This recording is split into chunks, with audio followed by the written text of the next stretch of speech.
नमस्कार दोस्तों, स्वागत है आपका हमारे यूट्यूब चैनल पहाड़ी जी के वॉइस में। दोस्तों, आज से हम कंप्यूटर की जो पूरा सिलेबस है, जो आप किसी भी एग्ज़ाम की तैयारी कर रहे हैं, तो इसी सीरीज़ से प्रश्न बनने वाले हैं आपके लिए। ये आपके लिए बहुत ही महत्वपूर्ण होने वाला है ये सीरीज़।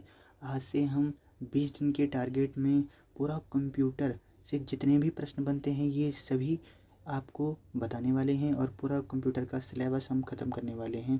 आप इस सीरीज़ से जुड़कर कंप्यूटर के पूरे सिलेबस को समाप्त कर इसके जो महत्वपूर्ण एमसीक्यू हैं इनको कर कर अपना पूरा सिलेबस ख़त्म कर कर इसमें अच्छा स्कोर और एग्ज़ाम के लिए आपको ये बहुत ही अच्छा और बहुत ही फ़ायदेमंद साबित होगा। ठीक है दोस्तों, चलते हैं, शुरू करते हैं। सबसे पहले जानते हैं कंप्यूटर क्या है। कंप्यूटर का परिचय, इंट्रोडक्शन टू कंप्यूटर। यह जो नोट्स हैं ये UPSC, state, PCS, SSC, CGR, CHSL, GD, bank, PO clerk, triple C, railway, executive assistant और जितनी भी जो एग्ज़ाम है जिसके लिए आपका कंप्यूटर इम्पोर्टेंट है, जिसमें कंप्यूटर का सिलेबस दिया है उसके हिसाब से हमने ये बनाया है, तो ये आपके लिए बहुत ही इम्पोर्टेंट होने वाला है। दोस्तों, चलते हैं। सबसे पहले कंप्यूटर क्या है और कंप्यूटर की परिभाषा। ठीक है, तो कंप्यूटर शब्द की उत्पत्ति, ये देखो, मैं आपको इसमें से वही फैक्ट बताऊंगा जो परीक्षा में बनते हैं। ऐसा नहीं कि मैं आपको ये पढ़ाने बैठ जाऊं पूरा। ठीक है, अगर आपको ऐसा पूरा पढ़ाना है तो उसके लिए भी मैंने वीडियो बनाई हुई है, मैं आपको ये पूरा बता दूंगा, लेकिन मैं ये मेन पॉइंट आपको बताऊंगा जो परीक्षा में बनते हैं। ठीक है, तो कंप्यूटर शब्द की उत्पत्ति लैटिन भाषा के कंप्यूटर कंप्यूट शब्द से हुई है। ठीक है, या अंग्रेजी के कंप्यूट शब्द से हुई है। ठीक है, कंप्यूटेड जो लैटिन भाषा के शब्द से। ठीक है, तो ये प्रश्न बनता है कि कंप्यूटर की उत्पत्ति लैटिन भाषा किस शब्द से हुई है, तो ये कंप्यूटेड से हुई है या अंग्रेजी भाषा के किस से, कंप्यूट से हुई है, ये प्रश्न बनेगा। ठीक है, इससे आगे और कुछ नहीं बनेगा। अभी देखते रहो, मैं आपको पूरा ढंग से डिटेल वाइज बता दूंगा। ठीक है, इस वीडियो में बने रहना आप अंत तक, तभी इस वीडियो में अगर आपने एक भी पॉइंट छोड़ा छोड़ा तो एक प्रश्न आपका छूट जाएगा। ठीक है, क्योंकि एक भी इसमें ऐसा चीज़ नहीं है कि जो फॉरवर्ड करने लायक हो। जैसे देखो, मैंने अभी ये बताया तो यहाँ तक भी ये प्रश्न आया हुआ है जिसका अर्थ है गणना करना। ठीक है, तो कंप्यूटर का अर्थ क्या होता है, गणना करना। यह एक उन्नत इलेक्ट्रॉनिक उपकरण है जो कच्चे डेटा को, जो रो डेटा को क्या करता है, इनपुट के रूप में लेता है, उसे प्रोग्राम्स या निर्देशों के अनुसार प्रोसेस करता है और परिणाम को आउटपुट के रूप में व्यवस्थित रूप से प्रस्तुत करता है। ठीक है, तो ये आ जाएगा कि कंप्यूटर का क्या कार्य होता है। ऑप्शन दे देगा 4, इसमें देते ये कच्चे रॉ मतलब इनपुट को प्रोसेस करके आउटपुट में बदलता है। ठीक है, चलते हैं अगले प्रश्न। ये आपके लिए सभी एग्ज़ाम के लिए बहुत इंपॉर्टेंट है और आजकल ट्रिपल सी के एग्ज़ाम चल रहे हैं और आपको पता ही होगा ग्राम विकास अधिकारी या अन्य एग्ज़ामों में ट्रिपल सी काफ़ी महत्वपूर्ण है। उसके लिए ये सीरीज़ बहुत महत्वपूर्ण आपके लिए होने वाली है और एग्ज़ाम की दृष्टि से तो है ही, क्योंकि उसी के सिलेबस बेस पे है।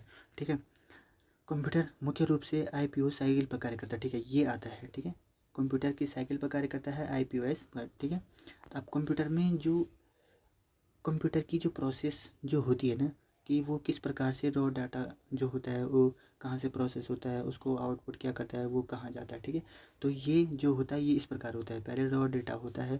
ठीक है, ये सीपीयू में क्या होता है, प्रोसेस। सीपीयू का फुल फॉर्म होता है सेंट्रल प्रोसेसिंग यूनिट। आउटपुट जो होता है वो सूचना बनाता है और वो स्टोरेज में जमा हो जाता है। ठीक है, इसमें एक महत्वपूर्ण बिंदु है आपके लिए कि डेटा क्या होता है। ठीक है, यह तथ्यों और आंकड़ों का व्यवस्थित रूप रॉ मटेरियल होता है। ठीक है, हम रॉ मटेरियल भेजते हैं और सीपीयू उसे क्या करता है, इंफॉर्मेशन में बदल बदल देता है। ठीक है, जैसे अंक हो गया, नाम हो गया, चिन्ह हो गया, इनका जो निश्चित अर्थ नहीं निकलता है। ठीक है, तो ये डेटा होता है, इसका निश्चित अर्थ निकालने के लिए हमें सीपीयू की सहायता से सूचना में बदलता है। ठीक है, जब डेटा को प्रोसेस करके, ठीक है, प्रोसेस कौन करता है, आपका सीपीयू करता है। ठीक है, प्रोसेस करके उसे अर्थपूर्ण, उपयोगी और व्यवस्थित बना दिया जाता है, उसे क्या कहा जाता है, सूचना, इंफॉर्मेशन बदलता है। ये सीपीयू क्या करता है, डेटा को इंफॉर्मेशन में बदलता है। ठीक है, ये क्वेश्चन एक हो गया। ठीक है, एक क्वेश्चन ये हो गया डेटा को। ठीक है, यहाँ से अब आपको क्वेश्चन बता देता हूँ मैं। कंप्यूटर की उत्पत्ति लैटिन भाषा से कंप्यूट से हुई है, अंग्रेजी में कंप्यूट से हुई है।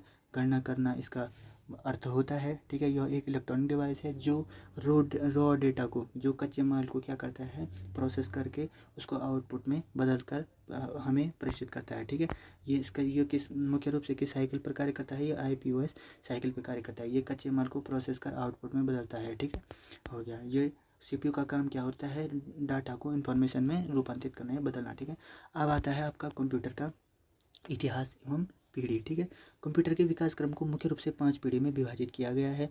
हर पीढ़ी की मुख्य तकनीकी और उदाहरण नीचे सारणी में दिए गए हैं। ठीक है, तो कंप्यूटर की क्या होती है, 5 पीढ़ी होती है। पहली पीढ़ी जो आपकी है वो फर्स्ट पीढ़ी होती है। वैसे तो अवधि पूछी नहीं जाती है, लेकिन अगर आपको पढ़ोगे तो आपका ही फायदा है। ठीक है, इसमें से मुख्य प्रश्न बनते हैं कि पहली जो पीढ़ी है उसमें मुख्य रूप से किस घटक का उपयोग किया जाता था, तो उसमें किया जाता था वैक्यूम ट्यूब का प्रयोग किया जाता था। और जो ऑप्टिकल ऑपरेटिंग सिस्टम जो इसकी लैंग्वेज थी वो क्या थी, मशीन लैंग्वेज। ठीक है, तो पहली पीढ़ी के कंप्यूटर थे उनकी लैंग्वेज क्या थी, मशीनी भाषा थी, जो बाइनरी डिजिट 0 और 1 बैच में प्रोसेसिंग करती थी।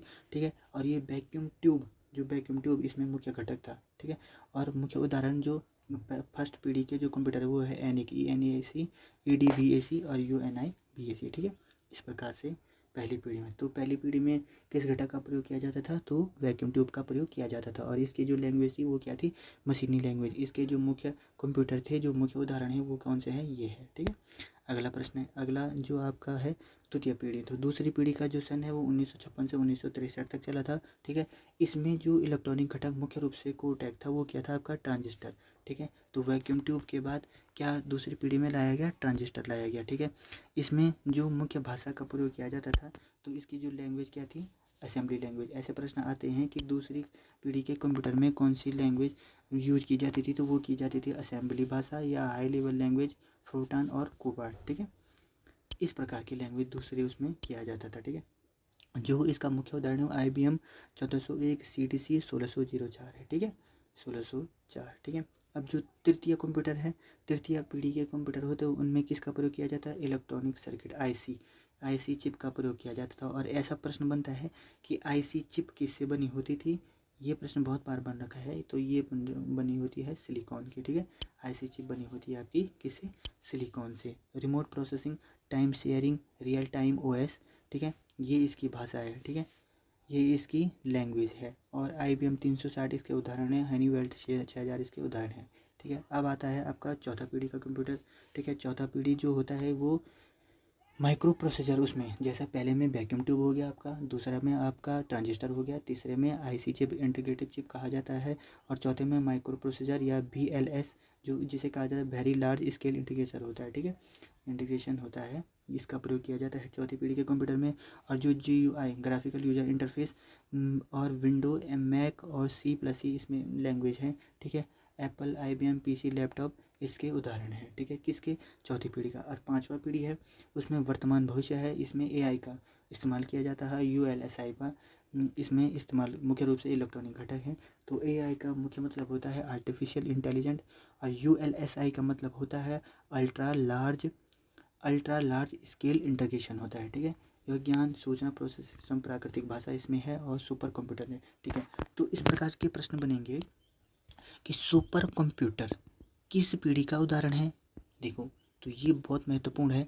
मैं आपको एक पीढ़ी से जितने भी प्रश्न बन रहे हैं मैं आपको एक MCQ सीरीज से बता दूंगा, लेकिन फिर भी मैं आपको यहाँ पर करवा रहा हूँ जो परीक्षा में बनने की पूरी संभावना है। ठीक है, सबसे पहले आएगा कि प्रथम पीढ़ी के कंप्यूटर में किस इलेक्ट्रॉनिक घटक का उपयोग किया जाता है, वैक्यूम ट्यूब। एक क्वेश्चन हो गया, ये अवधि पूछी नहीं जाती है। ठीक है, अगर पूछी कहीं पे पूछ ले तो आप जरूर याद करना, छोड़ना मत, आपके हिसाब से तो सब इम्पोर्टेंट है। लेकिन जहाँ तक अभी मुझे एक्सपीरियंस है तो ऐसा प्रश्न अवधि वाले नहीं बनते हैं। ठीक है, तो जो पहली पीढ़ी के कंप्यूटर होते हैं उसमें वैक्यूम ट्यूब का प्रयोग किया जाता है, दूसरी पीढ़ी के कंप्यूटर में ट्रांजिस्टर का प्रयोग किया जाता है, तीसरी पीढ़ी में ट्रांजिस्टर की जगह इंटीग्रेटेड सर्किट का यूज किया जाता है, चौथी पीढ़ी में माइक्रो प्रोसेसर जो VLSI होता है जिसमें वेरी लार्ज स्केल इंटीग्रेशन का प्रयोग किया जाता है, और जो पांचवी पीढ़ी होती है उसमें AI आर्टिफिशियल इंटेलिजेंस का प्रयोग किया जाता है। ठीक है, इसमें जो ऑप्टिकल लैंग्वेज हो गई आपकी ये इतनी सारी हैं, और मुख्य उदाहरण ये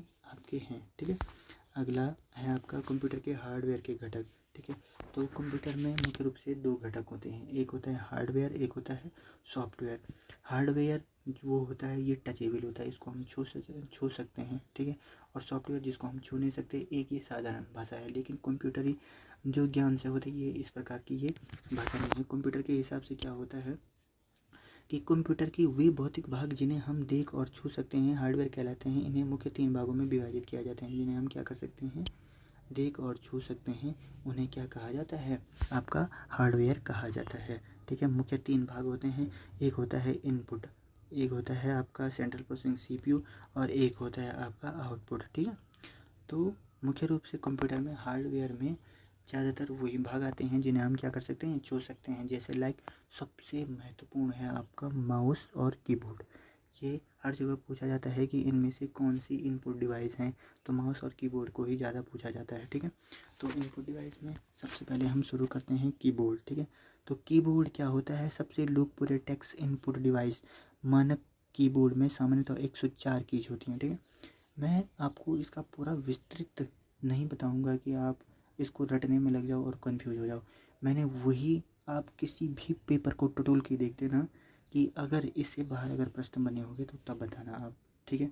लेकिन जो बेसिक प्रश्न बनते हैं हर बार वो इसी से ही बनते हैं, ठीक है।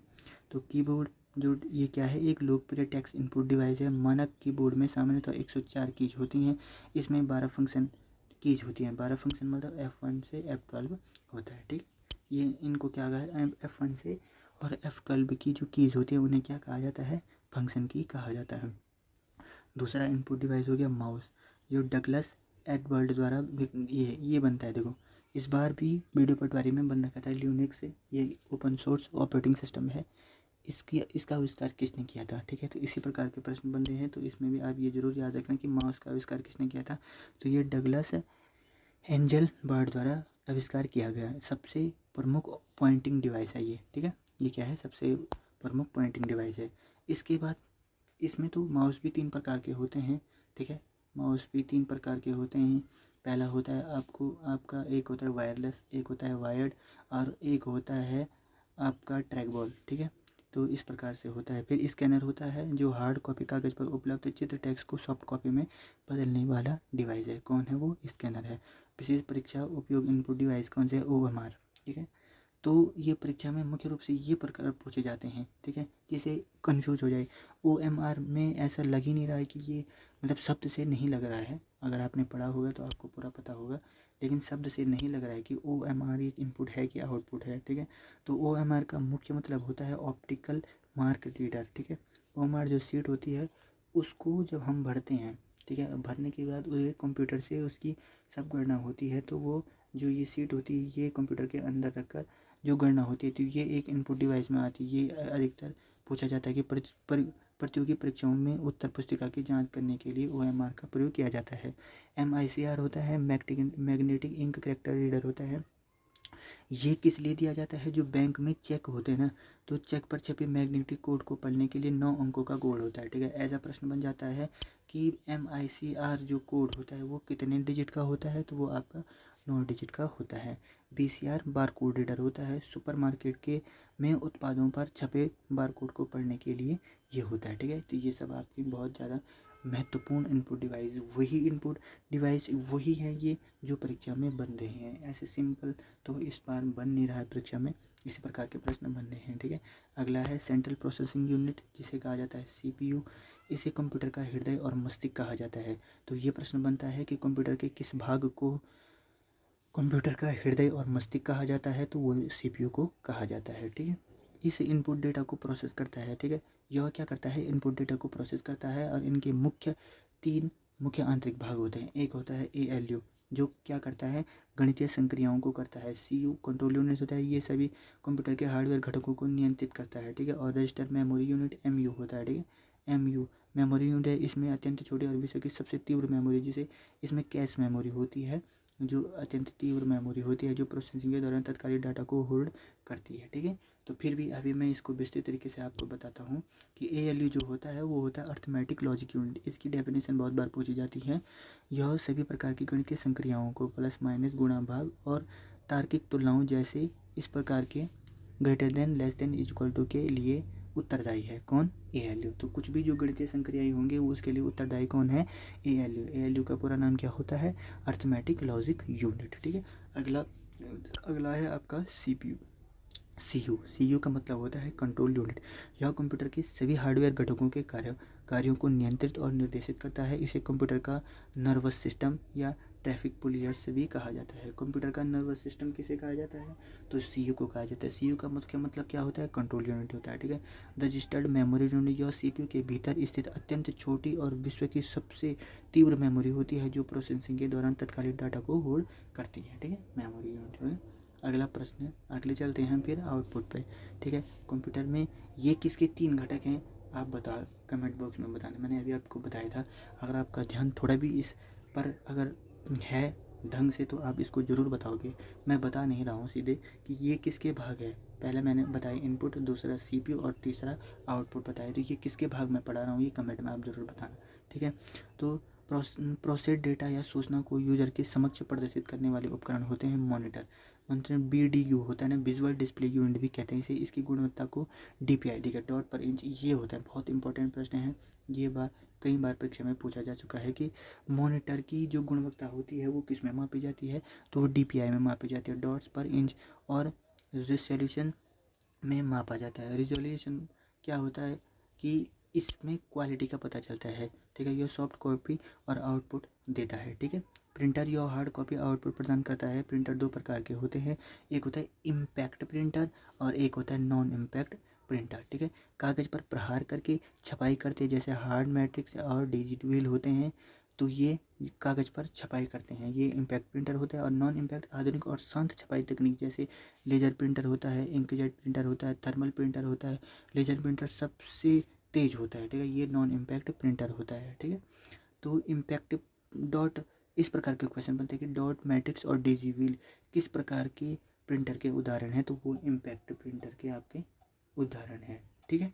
चलते हैं अगला, कंप्यूटर मेमोरी सिस्टम। इसके बाद ये आ गया आपका आउटपुट, भी मैंने बता दिया आपको, ठीक है। आपको CPU भी बता दिया और आपको इनपुट भी बता दिया, ठीक है। तब चलते हैं अगले भाग की ओर। अगला है आपका कंप्यूटर मेमोरी सिस्टम, ठीक है। डेटा और निर्देशों को अस्थायी या अस्थायी रूप से संचित करने का स्थान मेमोरी कहलाता है। इसका वर्गीकरण इस प्रकार है, ठीक है। तो जो मेमोरी होती है, मेमोरी कितनी प्रकार की होती है, कौन कौन सी होती है, इसमें मैं आपको मेमोरी का पूरा सिस्टम बताने वाला हूँ, ठीक है। तो मेमोरी मुख्य रूप से होती है आपकी 2 प्रकार की। एक होता है प्राथमिक या मुख्य मेमोरी, प्राइमरी मेमोरी जिसे कहा जाता है, और दूसरा होता है द्वितीय मेमोरी, ठीक है। तो यह क्या होता है कि यह सीधे CPU के साथ मिलकर क्या करती है, कार्य करती है। जैसे रैम है, तो रैम की फुल फॉर्म बहुत बार पूछी जाती है, जिसे रैंडम एक्सेस मेमोरी कहा जाता है। यह एक वैलेटाइल, देखो ये प्रश्न बनता है कि रैम और रोम में वैलेटाइल मेमोरी या अस्थायी मेमोरी कौन सी है। अस्थायी नहीं देगा, क्योंकि कोई भी बता देगा अस्थायी कौन है और अस्थायी कौन है, ठीक है। वो देगा वैलेटाइल मेमोरी कौन सी है, तो वो कौन सी है, आपकी रैम है। रैम वैलेटाइल क्यों कहा गया है कि इसमें जो अस्थायी है, अस्थायी नहीं है, इसमें जो डाटा होता है कुछ ही समय के लिए रहता है। कंप्यूटर बंद हो जाने के बाद क्या होता है, डाटा स्वतः ही डिलीट हो जाता है, ठीक है। ठीक, कंप्यूटर बंद होने पर या बिजली जाने पर डेटा पूरी तरह से क्या हो जाता है, नष्ट हो जाता है। इससे के 2 प्रकार होते हैं, एक होता है SRAM और होता है DRAM, ठीक है। डायनेमिक रैम होता है, एक स्टैटिक रैम होता है, ठीक है। अगर स्टैटिक रैंडम एक्सेस मेमोरी होता है और डायनेमिक रैंडम एक्सेस मेमोरी, जिसे बार बार रिफ्रेश करना पड़ता है, ठीक है। तो आपको मैंने ये बता दिया है कि रैम किस प्रकार की मेमोरी होती है, तो ये अस्थायी या वैलेटाइल मेमोरी से कहा जाता है। कंप्यूटर बंद होने पर भी, यह बिजली जाने पर इसमें स्टोर डेटा पूरी तरह से नष्ट हो जाता है। इसके 2 प्रकार होते हैं, कौन कौन से होते हैं वो, SROM एंड DRAM होता है, ठीक। अब आता है आपका रोम। रोम होता है रीड ओनली मेमोरी, ठीक है। रोम की फुल फॉर्म क्या होती है, रीड ओनली मेमोरी। और रैम की full form random access memory. इसको जरूर याद रखना, किसी भी परीक्षा में ये आपका जरूर मिलेगा आपको, और खासकर जो SSC की परीक्षा है उसमें तो आपको ये मिलेगा ही मिलेगा। यह नॉन वैलेटाइल या अस्थायी मेमोरी होती है। इसमें कंप्यूटर बूट करने वाले निर्देश बेसिक इनपुट डिवाइस और फॉर्मवेयर स्टोर करते हैं। इसके प्रकार PROM, EPROM और EEPROM है, ठीक है। तो जो रोम होता है ना, रोम, तो जो कंप्यूटर में बूटिंग होता है, बूटिंग मुख्य रूप से कंप्यूटर में 2 प्रकार की होती है। एक होता है कोड बूटिंग, एक होता है वार्म बूटिंग। जब कंप्यूटर को पहले खोलते हैं ना, तो पहले खोलते हैं तो वो आपका कोड बूटिंग के अंतर्गत आता है। कंप्यूटर को बंद कर देते हैं और फिर खोलते हैं, जैसे रिस्टार्ट वाली प्रोसेस है, तो वो उसका आपका वार्म बूटिंग में आ जाता है, ठीक है। तो इस प्रकार में बूटिंग काम करता है। बूटिंग के लिए जो निर्देश देता है वो उसमें कौन शामिल होता है, वो होता है आपका रोम, ठीक है। बायोस का फुल फॉर्म क्या होता है, बेसिक इनपुट आउटपुट डिवाइस और फर्मवेयर, ठीक है। कैश मेमोरी सबसे तेज़ मेमोरी होती है, यह रैम और सीपीयू के बीच एक बफर का कार्य करता है। यह अत्यंत तीव्र होती है और बार बार उपयोग होने वाले डेटा को स्टोर करती है, ठीक है। यह क्या होती है, अत्यंत तीव्र होती है और ये जल्दी ही डेटा को स्टोर करती है, ठीक है। अगला होता है आपका द्वितीय मेमोरी, सेकेंडरी मेमोरी, ठीक है। अधिकांश छात्र क्या करते हैं कि रैम को प्राइमरी मेमोरी लिख देते हैं और रोम को सेकेंडरी मेमोरी लिख देते हैं, लेकिन नहीं, ये बिल्कुल आपका गलत है। जो प्राइमरी मेमोरी होती है वो आपका रैम होता है, रोम होता है और कैश मेमोरी, ये क्या होता है, प्राइमरी मेमोरी में आता है। इसका मैंने आपको पूरा नाम बता दिया है, रोम का भी बता दिया और कैश मेमोरी का भी बता दिया है, ठीक है। अब द्वितीय मेमोरी में क्या आता है कि डेटा को अस्थायी रूप से और बहुत बड़े पैमाने पर स्टोर करना, मतलब डेटा को परमानेंट क्या करना, स्टोर करना और बचा के रखना। जैसे अब डेटा को आपने सुरक्षित स्टोर कर दिया, कंप्यूटर बंद भी हो गया तब भी डेटा इसमें इरेज नहीं होगा, या लाइट जाने के बाद भी इरेज नहीं होगा, यह अस्थायी रूप से इसमें रहता है। इसको नॉन वैलेटाइल मेमोरी भी कहा जाता है, ठीक है। नॉन वैलेटाइल मेमोरी इसको इसलिए कहा जाता है क्योंकि इसमें डेटा क्या रहता है, परमानेंट रहता है, ठीक है। तो जो द्वितीय मेमोरी में जो आते हैं वो HDD आते हैं, hard disk drive, SSD solid state drive, जो फ्लैश मेमोरी पर आधारित और बहुत तेज़ होती है। और पेन ड्राइव, जैसे पेन ड्राइव में हम डाटा डालते हैं तो पेन ड्राइव में डाटा डालने के बाद लाइट जाने के बाद वो डिलीट थोड़ी हो जाता है, उसमें परमानेंट वो सेव हो जाता है। तो ये आपका द्वितीय मेमोरी का उदाहरण है, ठीक है। अब जो आजकल की परीक्षा में महत्वपूर्ण प्रश्न बन रहे हैं वो मेमोरी मापन इकाई से बन रहे हैं, ठीक है। तो मेमोरी मापन इकाई में सबसे महत्वपूर्ण क्या है कि ये है, ठीक है। तो 4 बिट बराबर क्या होता है आपका, तो 4 बिट बराबर आपका होता है 1 निबल, ठीक है। 4 बिट बराबर 1 निबल होता है, ठीक है। और 8 बिट बराबर होता है 1 बाइट। ये दोनों बहुत महत्वपूर्ण है। और डाटा की जो सबसे मतलब मेमोरी मापन की जो सबसे छोटी इकाई होती है वो क्या होता है, बाइट होता है, ठीक है। ये कन्फ्यूज करता है, देखो 1024 MB बराबर क्या होता है, तो 1 GB तो ऐसा ही लग रहा है कि छोटा हो, लेकिन जो इसकी यूनिट होती है MB और GB होता है, इससे पता चलता है कि बड़ा कौन होता है, ठीक है। इसलिए आपको ये ध्यान रखने की बहुत ज़रूरी होती है। MB का मतलब होता है मेगाबाइट और GB का मतलब होता है गीगाबाइट। तो सबसे छोटा क्या होता है, आपको मैं अब इसको विस्तृत तरीके से बता देता हूँ कि सबसे पहले होता है 1024 बाइट, ठीक है। तो 1024 बाइट बराबर होता है 1 KB, ठीक है। क्या होता है, 1 KB। और 1024 KB बराबर क्या होता है, 1 MB। तो जो हमारे पास जैसे 1 GB डाटा मिलता है ना, तो 1 GB जो डाटा होता है, 1 GB जो डाटा होता है उसमें कितने MB होते हैं, तो उसमें होता है 1024 MB, ठीक है। वैसे ही अगर हमें 2 GB डाटा पर डे मिलता है तो हम एक दिन में हमारे पास कितनी MB होगी, तो इसमें 1024 जोड़ दो, 8 हो गया, और ये 4 हो गया, और ये 0 हो गया, ये 2, कितना हो गया, 2048, इसमें ये हो गया, ठीक है। तो आप KB और MB में फ़र्क समझ चुके होंगे, ठीक है। पहला होता है आपका, यही आते हैं ये एक, तो यहाँ से एक प्रश्न आएगा कि 8 बिट बराबर क्या होता है, 1 बाइट, एक ये प्रश्न आएगा, ठीक है, ठीक है। एक ये प्रश्न बन जाएगा आपका इधर से, ठीक है ना। तो मेमोरी में आप ये समझ गए होंगे, ठीक है। तो 1024 बाइट बराबर क्या होता है, 1 KB। 1 KB का मतलब 1 किलोबाइट होता है, ठीक है। MB भी आप समझ गए होंगे कि एक MB अगर हम यूज़ करते हैं उसमें KB होता है, उसमें 1 MB में KB होता है। और 1 KB में जैसे हमने 1024 MB, तो उसमें 1 GB होता है, तो 1 GB में कितने MB होते हैं, तो 1 GB में आपका कितना होता है, 1024 MB होता है, ठीक है। सबसे छोटी इकाई होती है क्या, बिट। बिट में और बाइनरी डिजिट, बाइनरी डिजिट कौन कौन से होते हैं, अब बाइनरी डिजिट में कितने अंक होते हैं, वो होते हैं 2, 0 और 1, ये जरूर याद रखना आप, ठीक है। अगला प्रश्न है सॉफ्टवेयर और उसके प्रकार। अभी तक हमने क्या पढ़ा था, हार्डवेयर। हार्डवेयर के हमने घटक पढ़ दिया था, पहला था इनपुट, दूसरा था CPU, तीसरा था आपका सॉफ्टवेयर, ठीक है। उसके बाद हमने मेमोरी पढ़ा। मेमोरी में आपका प्राथमिक मेमोरी, सेकेंडरी मेमोरी। और प्राथमिक मेमोरी रैम होता है, रोम होता है और कैश मेमोरी होता है। जो रैम होता है जो आपका वो वैलेटाइज होता है, और जो रोम होता है वो नॉन वैलेटाइल होता है। अब आप आते हैं हम सॉफ्टवेयर पे, ठीक है। तो सॉफ्टवेयर प्रोग्राम नियमों और क्रियाविधि का वह समूह है जो कंप्यूटर के हार्डवेयर को यह बताता है कि यह क्या और कैसे क्या करना है। ठीक है, तो आपके सॉफ्टवेयर में इस प्रकार का है। ठीक है, तो सॉफ्टवेयर मुख्य रूप से कितने प्रकार के होते हैं? एक होता है सिस्टम सॉफ्टवेयर, ठीक है, और एक होता है एप्लीकेशन सॉफ्टवेयर। सिस्टम में जो सिस्टम में होता है, सिस्टम जो हमारा कंप्यूटर है उसमें जितने भी सॉफ्टवेयर होते हैं, जैसे यह कंप्यूटर के हार्डवेयर को प्रबंधित करता है। ठीक है, यह हार्डवेयर को मैनेज करने का आपका काम करता है। कौन करता है? System software. ठीक है, और अन्य सॉफ्टवेयर को चलने के लिए मंच देता है। ठीक है, और ऑपरेटिंग सिस्टम ओएस होता है। ठीक है, ओएस का मतलब होता है ऑपरेटिंग सिस्टम। यूजर और हार्डवेयर के बीच इंटरफेस होता है। उदाहरण window, Linux, open source software है लिनक्स। ठीक है, यूनिक्स और एंड्रॉयड और मैक होता है। ये है ऑपरेटिंग सिस्टम। ठीक है, ऑपरेटिंग सिस्टम है। ठीक है, आप फिर दूसरा होता है सिस्टम सॉफ्टवेयर में यूटिलिटी सॉफ्टवेयर। कंप्यूटर के रखरखाव और सुरक्षा के लिए किसका प्रयोग किया? Utility software. जैसे एंटीवायरस, अगर कंप्यूटर में वायरस हो गया तो उसके लिए एंटीवायरस की आवश्यकता होती है। डिस्क डिफ्रेगमेंटर होता है। ठीक है, और अगला चलते हैं हम एप्लीकेशन सॉफ्टवेयर के। ठीक है, सॉफ्टवेयर मुख्य रूप से कितने प्रकार के होते हैं? दो प्रकार के। क्या होता है? System software, application software. System software में हमने क्या पढ़ा?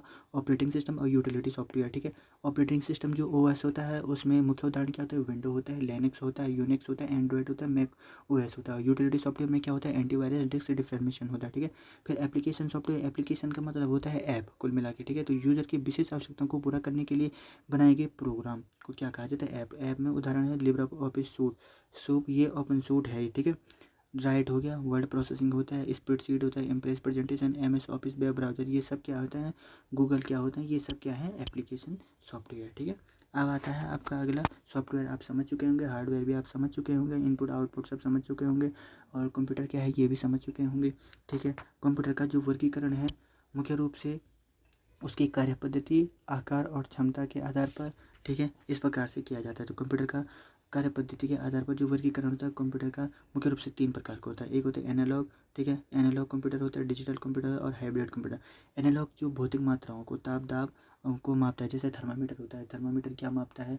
ताप को मापता है, दाब को मापता है। इस प्रकार के लिए जैसे वोल्ट मीटर होता है तो ताप दाब की इकाइयों को मापता है। ठीक है, तो ये किस में काम किया जाता है? एनालॉग में। ठीक है, डिजिटल कंप्यूटर में क्या कहते हैं? बाइनरी डिजिट 0 और 1 पर काम करने वाले आधुनिक पर्सनल कंप्यूटर स्मार्टफोन होते हैं। ठीक है, जो 0 और 1 पर काम करते हैं। और हाइब्रिड कंप्यूटर क्या होते हैं? जो एनालॉग और डिजिटल दोनों विशेषताओं वाले कंप्यूटर होते हैं, तो उन्हें क्या कहा जाता है? हाइब्रिड कंप्यूटर कहा जाता है। जैसे पेट्रोल पंप की मशीन और अस्पतालों की आईसीयू। ठीक है, इस प्रकार में हाइब्रिड कंप्यूटर का प्रयोग किया जाता है। तो जैसे कहा जाए कि जो स्मार्टफोन में होता है तो स्मार्टफोन में कंप्यूटर की किस पद्धति का कार्य किया जाता है? तो वो डिजिटल का किया जाता है। और जो ये थर्मामीटर में किस प्रकार की पद्धति होती है? वो एनालॉग होता है। ठीक है, इस प्रकार के थर्मामीटर में आपका एनालॉग होता है। ठीक है, अब आकार के आधार पर होता है micro computer, mini computer, main frame computer और सुपर कंप्यूटर होता है आकार के आधार पर। ठीक है, माइक्रो कंप्यूटर, इन्हें कंप्यूटर ऑन एक चिप भी कहते हैं, जैसे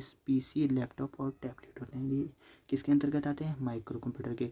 मिनी कंप्यूटर यह माइक्रो से अधिक शक्तिशाली होते हैं और इनमें एक साथ कई यूज़र काम करते हैं। इसे मिनी कंप्यूटर क्या होता है? इसमें एक साथ कई यूज़र काम कर सकते हैं। मेन फ्रेम कंप्यूटर विशाल मेमोरी और उच्च प्रोसेसिंग क्षमता वाले कंप्यूटर जिनका उपयोग बैंक, रेलवे और रिजर्वेशन और सरकारी विभागों में केंद्रीय सर्वर के रूप में होता है, उन्हें मेन फ्रेम कंप्यूटर कहा जाता है। ठीक है, सुपर कंप्यूटर सबसे तीव्र, विशाल और महंगे कंप्यूटर। इनका उपयोग मौसम विज्ञान, स्पेस रिसर्च और जटिल गणनाओं में होता है। इसे सुपर कंप्यूटर कहा जाता है। ठीक है, ये बहुत ही महत्वपूर्ण है। ठीक है, आकार के आधार पर मुख्य रूप से, और एक लास्ट होता है इसमें वर्क स्टेशन होता है, वो ज़्यादा इम्पोर्टेंट नहीं रहता है लेकिन इतना ही दिया है। Micro computer, mini computer, main frame computer और सुपर कंप्यूटर। ठीक है, अब जो महत्वपूर्ण प्रश्न हैं जो परीक्षा में हमेशा बनते हैं वो अब मैं आपको वन लाइनर बताने वाला हूँ। इसके बाद अगर आप इस वीडियो में बहुत अच्छा रिस्पॉन्स दोगे तो मैं आपके लिए एक बहुत बड़ी एमसीक्यू सीरीज़, जिसमें इससे जितने भी प्रश्न बनते हैं और जितने भी बने होंगे, वो चाहे 100 बने चाहे 200 बने, मैं सब आपको दे के उन वो एमसीक्यू सीरीज़ करा दूंगा, जिससे आपका कंप्यूटर का जो इंट्रोडक्शन वाला पार्ट है वो पूरा हो जाए। ठीक है, और सिलेबस की एक कड़ी पूरा हो जाए। उसके बाद आप ये 20 दिन का पूरा आप इस क्लास को हमेशा लेना, जिससे क्या हो जाएगा, एक साथ आपका ये पूरा ही समाप्त हो जाएगा। और कंप्यूटर को यहाँ सब क्या करते हैं कि उत्तराखंड की तैयारी कर देते हैं, हिंदी की भी तैयारी कर देते हैं। 60 नंबर से थोड़ी सिलेक्शन होगा, इसमें कंप्यूटर की भी तैयारी करनी पड़ती है, रीजनिंग की भी तैयारी करनी पड़ती है, जीके जीएस की भी तैयारी करनी पड़ती है। ठीक है, तब जाके अगर आपकी 2-3 जैसे आपका इंडिया जीके जीएस में और उत्तराखंड में अच्छी पकड़ है, हिंदी तो मतलब नॉर्मली हो जाएगा, तो आपके ज़्यादा नंबर बन जाएगी। ठीक है, अगर आपने उत्तराखंड कर रखा है और हिंदी कर रखा है, अगर आपने थोड़ा कंप्यूटर में पकड़ बना ली तो इससे भी आपकी 5 नंबर आराम पे बन जाएगी। ठीक है, सब इन 5 नंबरों को छोड़ते हैं, लेकिन यही सिलेक्शन के लिए क्या होता है, बहुत ही महत्वपूर्ण होते हैं। ठीक है, तो 1 के बता देंगे। कंप्यूटर विज्ञान का जनक चार्ल्स बेबेज को कहा जाता है। ठीक है, इन्होंने 1833 में एनालिटिक इंजन की रूपरेखा तैयार की थी। ठीक है, पहला हो गया। दूसरा, आधुनिक कंप्यूटर विज्ञान का जनक एलन ट्यूरिंग को माना जाता है। ठीक है, अगला है विश्व का पहला पूर्ण इलेक्ट्रॉनिक डिजिटल एनिक। ठीक है, अभी मैंने आगे बताया था आपको, electronic numerical integrative and computer था, जिसे जेपी एक्टर और जॉन मैचली ने बनाया था। ठीक है, एनिक किस पीढ़ी का कंप्यूटर है, ये आप कमेंट बॉक्स में ज़रूर बताना। ठीक है, विश्व का सुपर कंप्यूटर CDC 6600 और क्राई फर्स्ट था। ठीक है, और भारत का क्या था, सुपर कंप्यूटर परम 8000 था, जिसने 1991 में सीडेक पुणे द्वारा विजय भटनागर के नेतृत्व में विकसित किया गया था। किसको, सुपर कंप्यूटर को। और अंतिम प्रश्न है, भारत में निर्मित पहला पर्सनल कंप्यूटर था, वो क्या था, सिद्धार्थ था। ठीक है, और प्रतिवर्ष जो विश्व कंप्यूटर साक्षरता दिवस मनाया जाता है वो कब मनाया जाता है, आपका 2 दिसंबर को मनाया जाता है। वर्ल्ड कंप्यूटर लिटरेसी डे मनाया जाता है। ठीक है, कंप्यूटर की अशुद्ध एरर को तकनीकी भाषा में क्या कहा जाता है, बग कहा जाता है, और एरर को ठीक करने की प्रक्रिया को डीबगिंग कहा जाता है। ये प्रश्न बहुत बार परीक्षा में बन चुके हैं, ये बहुत ही इम्पोर्टेंट प्रश्न है। अगर आप चाहो तो इसका स्क्रीनशॉट ले सकते हो, जिससे कि ये आपके लिए एक बहुत ही महत्वपूर्ण हो जाएगा। ठीक है, अगर आपको वीडियो अच्छी लगी तो लाइक शेयर सब्सक्राइब ज़रूर करना। ठीक है, मैं आपके लिए ऐसी ही वीडियो लाऊंगा। ठीक है, जिससे कि आपका पूरा सिलेबस कंप्लीट हो जाए। जैसे ही आपका कंप्यूटर का सिलेबस पूरा हो जाएगा, मैं आपको पूरी रीजनिंग क्लास, जो जिस प्रकार से कंप्यूटर जिसके प्रश्न पेपर में बनने हैं उसी प्रकार के कंप्यूटर से कराऊंगा। जिस प्रकार के रीजनिंग के बनने हैं उस प्रकार के आपके रीजनिंग के करा दूंगा। तो कुल मिला के मैं आपको 1 महीने में रीजनिंग और कंप्यूटर का पूरा सिलेबस करवा दूंगा। ठीक है, उसके बाद अभी ऐसा लगाओ कि आपका एग्ज़ाम अक्टूबर ही में होने वाले हैं, तो उसके लिए मैं आपको 1 महीने में मैं पूरा आपका उत्तराखंड का रिवीजन करा दूंगा, उत्तराखंड और हिंदी। तब बचा आपका इंडिया जीके और जीएस, और 1 महीने में उसका करवा दूंगा। फिर जो लास्ट महीना रहेगा उसमें आपकी मैं MCQ सीरीज़ कराऊंगा, जिससे क्या होगा कि आपका पूरा ही जितना भी इसका फास्ट रिवीजन है वो पूरा हो जाएगा।